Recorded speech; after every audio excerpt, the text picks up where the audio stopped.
creative team said to me when I first joined the franchise that Mission Impossible, the film, is often a metaphor for the making of a Mission Impossible movie. And they always intended it to be a far-reaching global experience for audiences. And so they're always looking to expand their geographical ambitions. And they certainly did with this one. We filmed in South Africa, which was such an extraordinary, beautiful landscape.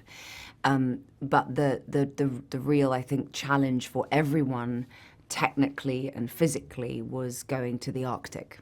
And this is a place where it's very few films have been able to work there. And so to do that safely, we had an expert team around us giving us kind of workshops and masterclasses in how to look after ourselves. And we had people making sure that we were warm enough, had enough layers, that we knew what the dangers were, we knew how many minutes our skin could be exposed to before the risk of frost nip and frostbite actually, threatened us. And that kind of adds to the suspense and the drama of it, I think, when you see these shots and these scenes, in particular in the Arctic, just the sense of risk and stakes just to be able to be there filming. I think it translates beautifully on camera. It is remarkable to see the way that he shows up every day, prepared and committed, and with true leadership, which is about service. So he serves an audience. He's always looking for what is the most alive, what will deliver and land in a way that's not been seen before. Everything he does is a love letter to cinema. Everything he does is part of building a legacy of wanting cinema at this scale to not only survive, but to thrive. He loves working with people, and he knows that when he pushes himself, the knock-on effect is that it will inspire and encourage other people to go beyond their own comfort zone and to do and be capable of doing great things. This is something else that no one else does apart from Tom, which is it's real. So what you're impressed by is the fact that it's happening. You're not impressed by how clever something is made to look like it's happening. And I think you feel it in him, like in every cell of his body when he runs or when he does something. You can feel it. There's a symbiotic rapport that they have where they can kind of finish each other's sentences and they speak the same language. And, that's, it's wonderful to see. There's a real mutual respect that they have. And they work together brilliantly. They both share the same ambition of wanting to push themselves further and the film further. And then I think because of that, they seem to inspire each other and encourage each other to, it's a great team. All missions have led to this. This suggests to me that it's the most ambitious to date, which doesn't surprise me. That's what they want always to be doing, is pushing it forward.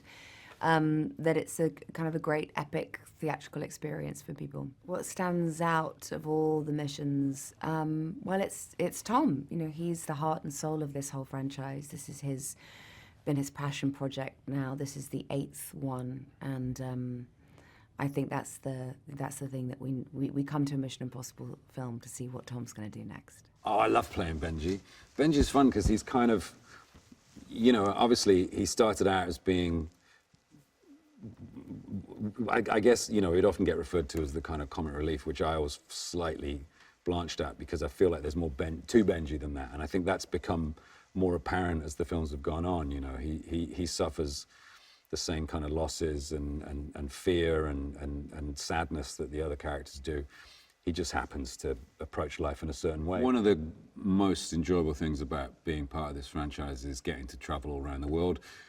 We've always been at pains to be in the places we say we're in, and make those places a character in the movie. So we got to go to Cape Town on this one, which is an extraordinary sort of landscape and country. And then Svalbard in the Arctic Circle, which was my favorite location. I think Mission Impossible has always been about authenticity. I mean, aside from the stunts being real, which we've always been at pains to do, particularly for Tom to do the things he does, but also that authenticity extends to where we shoot it and how we shoot it. And McHugh is always keen to go to places and find the story in those places, let the story be told to us by the places. And you can't do that unless you go to those places for real. which we do.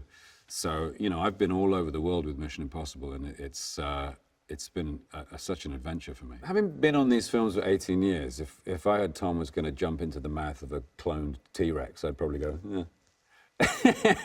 It doesn't surprise me anymore. If he said he was going to jump off the moon, I'd be like, okay. I think the audience can expect stuff they've never seen done for real before. Obviously, you know, digitally these days you can do pretty much anything, but there is a frisson of genuine tension, of genuine fear when you see something which has been done for real.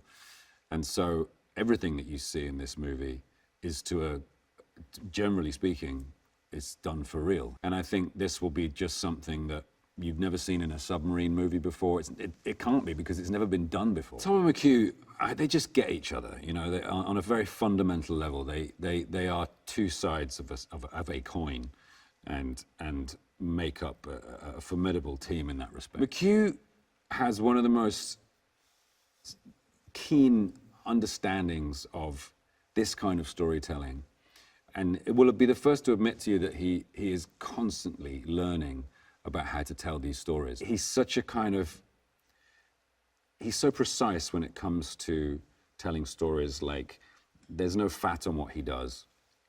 There's no indulgence. It's about the most proficient and efficient way of getting information across and telling a story to an audience, and making it exciting and dramatic and highlighting character. Another great thing about McHugh as a director is that he's always felt the weight of everything that's gone before as part of a continuing story, and wanted to make sure that was felt. And so this film, retroactively, but no less brilliantly, ties everything together in a way that makes it feel like we were planning this from day one. This is my second one, which is really cool, and it's mind-blowing to think that I've been a part of this franchise for about 4 years now, 2 films. Coming back to friends with my castmates, and coming back to this amazing crew that we have, you know what to expect. You have that familiarity with each other, and I think it made this process more seamless, like a seamless transition for me. What I love the most about these Mission Impossible films are the skills that you get to acquire while doing it. You know, I've learned everything from drifting, jumping out of airplanes, motocross, fights, weapon training, and everything. I think that's the best part about it, but also being able to travel to these different cool locations and experience these different cultures and meet new people. I feel like I've been all over the world these past couple of years. I was excited for Degas to have the fight sequence in this film, because we didn't really get a chance to see that in the first film, see him display any of his fighting talents. And the process working with Wade and Ruta to find what type of fighting style Degas has was very interesting. We really went through the backstory to see how did he get to where he is today and what is his position. The training for it, I had to do a lot of conditioning, because as we all know, fight sequences, this doesn't just happen in one take, one time. No, you'll end up doing it all day, doing the same thing over and over and over. So I had to make sure that I was completely conditioned in order to withstand doing these fight sequences over a week long period that when this was shot. Tom Cruise has really encouraged me to do my own stunts. So anything that I can do on my own that makes sense, I'm like, let's freaking do it. I'm doing it. I'm all game. The audience can expect to be blown away from this sequence, and you will be holding your breath, because this guy is underwater, and it's just something about it. When you watch it, it just makes you like tense up, clench up, and like. So when you see him going through in the submarine underwater and on the gimbal, it's just like, dude, get out, like just get out. I've been working with Tom and McHugh for 6 years now, and to have those two guys as my mentor has like excelled my learning curve tremendously. They're always available. I can call on them at any time. I love to being around them, learn from them by osmosis. It's incredible. He sets the tone, of course, of the movie. Everyone who's involved in this movie is at the top of their game, you know, like everyone from the crew and everyone behind the camera. So it's just, you know, it's such a beautiful collaboration between all these talents. And of course, he always pushes his limits, really, really driven and always very prepared. And and he's very helpful for others as well. You know, like if you need an advice, if you have questions, he's always there to help us as well. It's incredible to see them work together. You know, it's like a constant conversations, collaboration, friendship, and love of filmmaking and of beautiful movies, and they're always pushing themselves and inspiring themselves and pushing the limits. I mean, nothing is ever easy on Mission Impossible, that's for sure. And Tom studies everything, every detail of everything, because he has to go through so many things technically. When we went to visit him on set for the scene in the water in the tank, he had to make sure that he could move in the outfit, and you know, he spent years like working and training for everything. And there's the attention to detail with the costumes, with the ways to light a scene. How have they continued? I think it's a simple answer. It's Tom Cruise. Nowhere in cinema do you have the blend of an actor that is not a good actor but a great actor, and someone who's doing. There's no smoke and mirrors on this. Tom does everything himself. So you have that the perfect combination, and no other big star who can act can do the stunts, and no stuntman could go emotionally the depths and plumb the depths that you need in order to play Hunt. I get in a helicopter and we watch Tom take off, and we're following him with it's the best of the best, the greatest helicopter pilots, the greatest stunt pilots that are flying Tom as Tom walks on the wing. And I remember just looking, we couldn't say anything, and I remember looking at McHugh, because he's making maybe the last piece of cinema practically done on this level. And so I think we never take it for granted. None of us, especially Tom and McHugh. The energy level is extraordinary on their part. His commitment to cinema is unmatched. He lives on sets because he chooses to live on sets. He loves making films. Audiences, I think, with this picture can expect a good old-fashioned story, in that it's got adventure, it's got characters that you actually care about, it has stunts that have never been done before, and again, it's Tom doing everything, not 70%, not 90% of them, it's 100%. He's doing everything. So you're going to have an amazing movie-going experience with this. Welcoming back the core IMF team is always fun, simply because they're such old pros at it. They know how to do it so well. They understand the genre inside and out.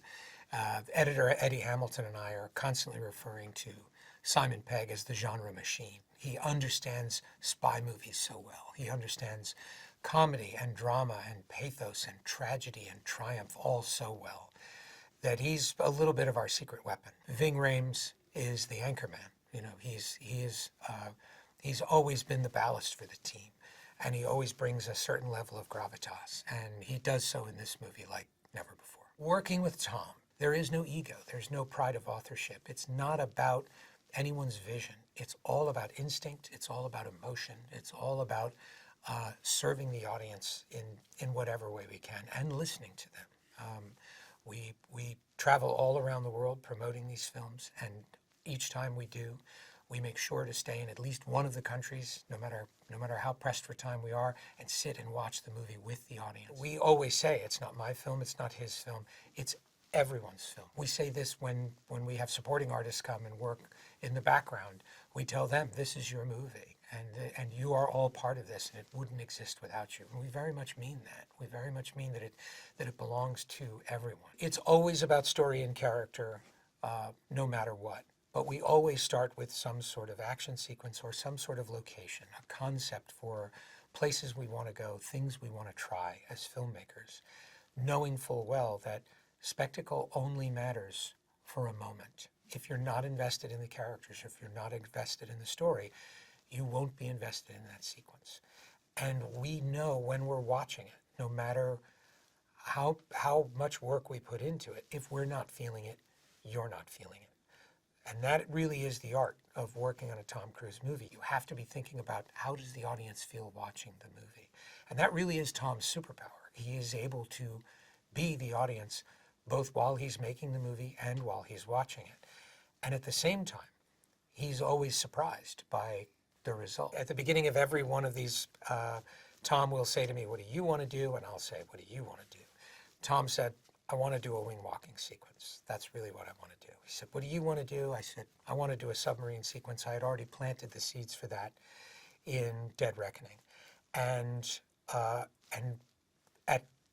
during both of those sequences, each of us turned to the other at one point and said, "Remember, this was your idea. You wanted this. You wanted this to happen." Because they turned out to be, without question, the most challenging sequences we had ever done. Mission Impossible is all about locations. And the philosophy of Mission Impossible is to transport an audience to a place they've never been, a place they may never be able to go. And we have taken audiences all over the world. We've taken them to Paris, to Vienna, to Rome. We've taken them to Abu Dhabi. And we wanted to take the audience someplace that not only they've never been, but a place that's extremely hard to get to and may not always be there. And that, of course, took us to the Arctic. And I really was concerned how punishing and how difficult the environment would be. And I was completely surprised to find it was one of the most beautiful places I've ever shot.